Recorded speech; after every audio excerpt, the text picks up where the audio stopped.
Hello, Healthcare Experience Matters listeners. We have a return guest joining us today, Jeff Robbins. He is the Director of Coaching here at the Healthcare Experience Foundation, and we're talking about something that all of us can relate to, civility.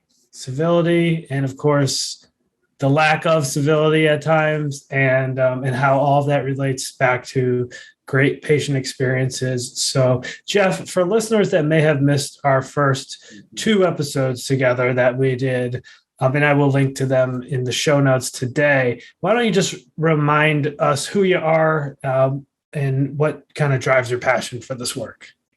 All right. Thanks, Casey. It's good to be back. It's been a while, so nice to be back talking with you.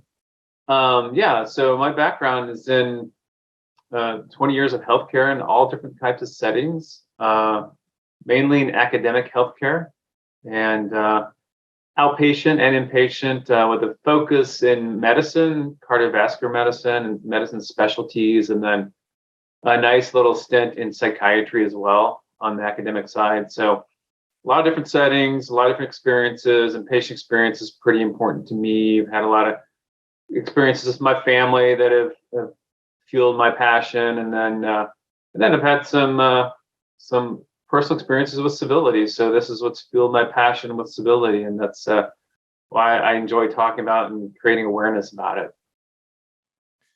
Awesome. So first of all, I want to ask kind of a two-part question here. Explain to me the importance of civility in healthcare, why it's so important, and then, of course, I want to know, in your opinion, has it eroded over the years? Sure, great question. I'll say this: incivility, it's highly contagious, and it's kind of like a disease. And the first part of this, you have to acknowledge that you have this thing going on in your institution. Whether it's in healthcare, whether it's in whatever industry you're in, it's there. It's on a continuum. So you just have to be aware of it. And, for patients and families, that discomfort can damage trust in your institution, prevent communication between clinicians, and detract from the whole patient experience. And for employees in healthcare, it can result in super high turnover, burnout, and just less joy in the job.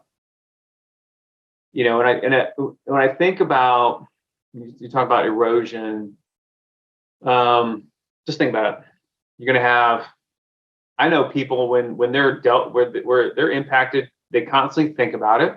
So there's the statistics are like this: 80% lost time worrying about the rudeness, 60% lose time worrying about the offender, or they're keeping away from this person.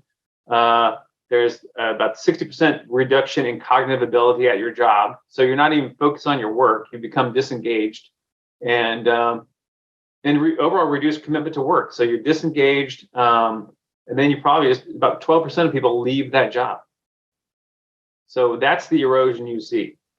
Jeff, that sums it up really well. And, of course, the next part of this interview is going to concentrate on things that we can do to prevent that erosion and nurturing a culture of civility. So let's talk a little bit about that, because as I'm saying it out loud, it kind of feels like maybe that's part of the solution here. So how is nurturing a culture of civility done, and how does that impact today's conversation?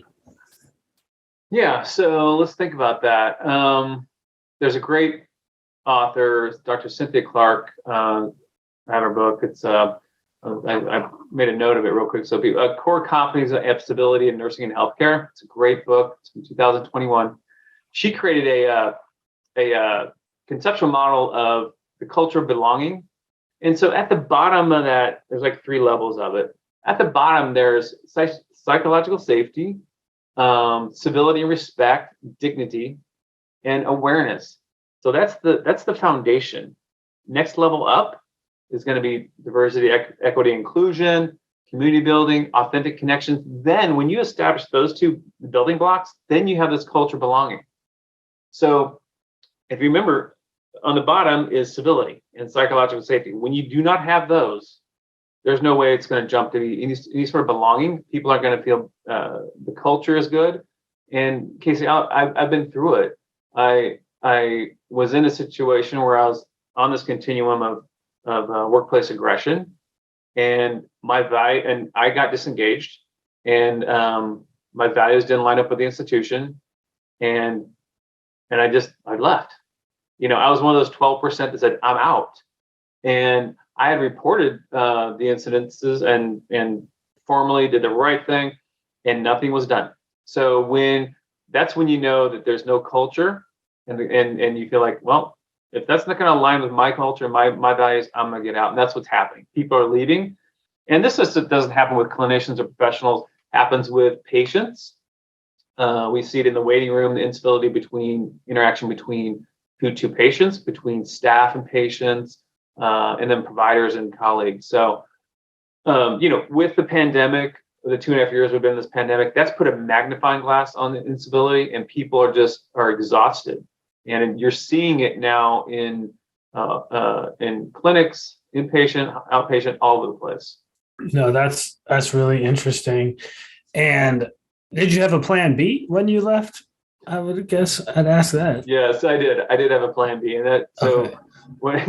when I knew that my situation was not what didn't line up with what I wanted to do, and I didn't have joy in work or contentment, I had a plan B and went that route. So yeah, it's just I've never been in a situation where I felt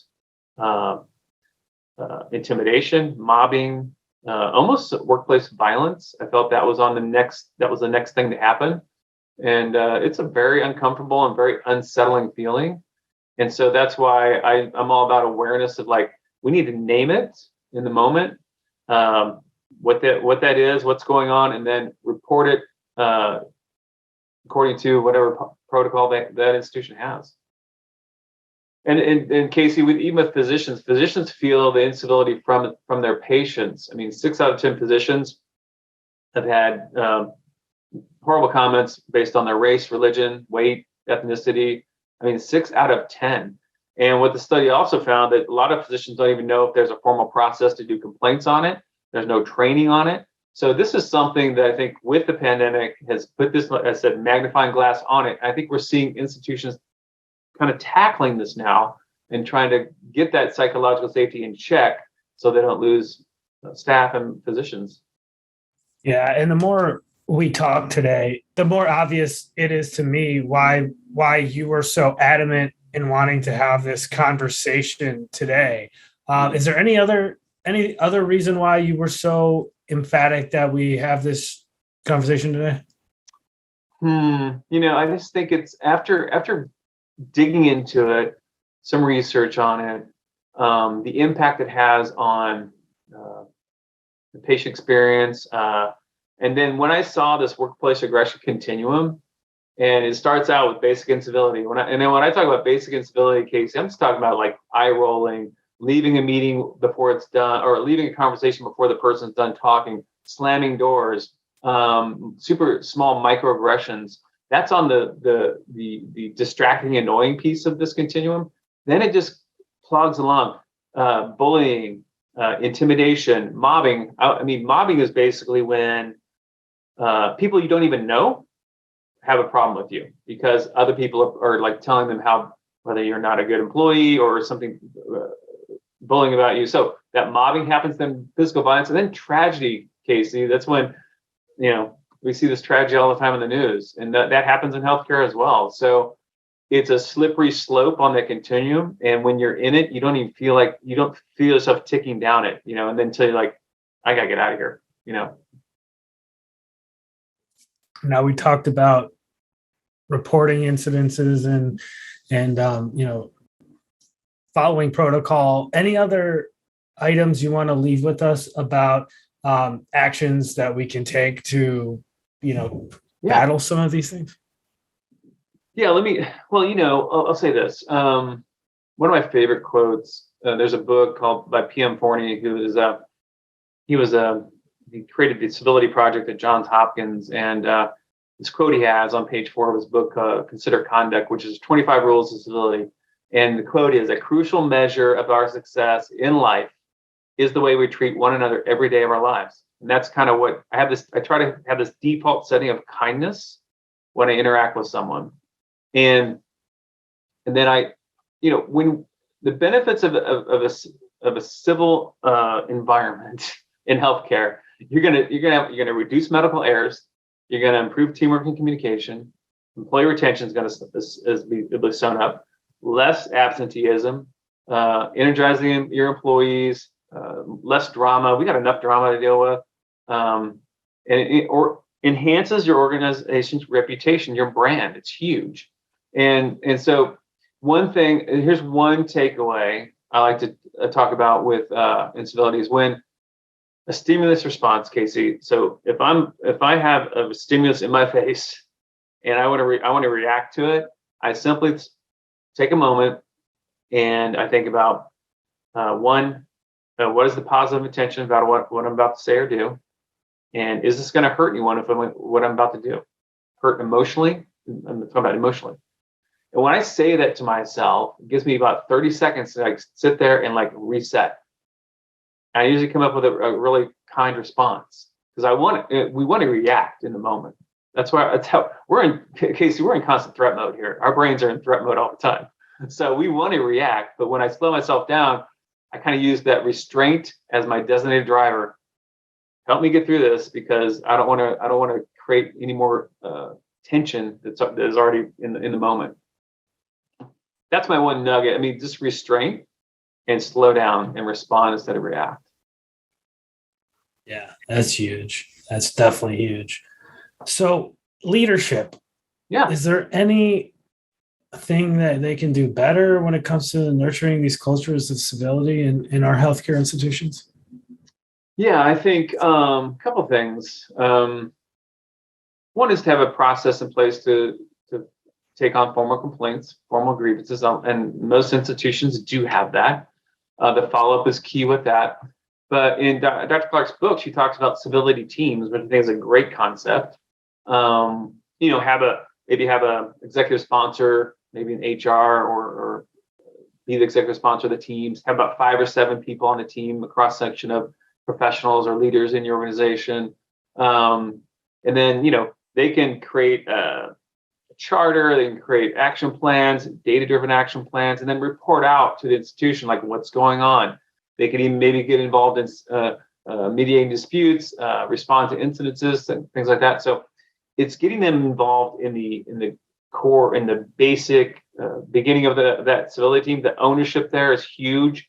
Getting grassroots, so to speak, of people, the frontline people, staff to get involved in that and create. I think it's a good idea. I think it's a really smart idea to have a civility team and like how can they pulse the message across the organization and be accountable. I feel like we've just started scratching the surface on this one, but as far as putting, wrapping up for today, is there any other thoughts you wanted to leave with us before we close it out here?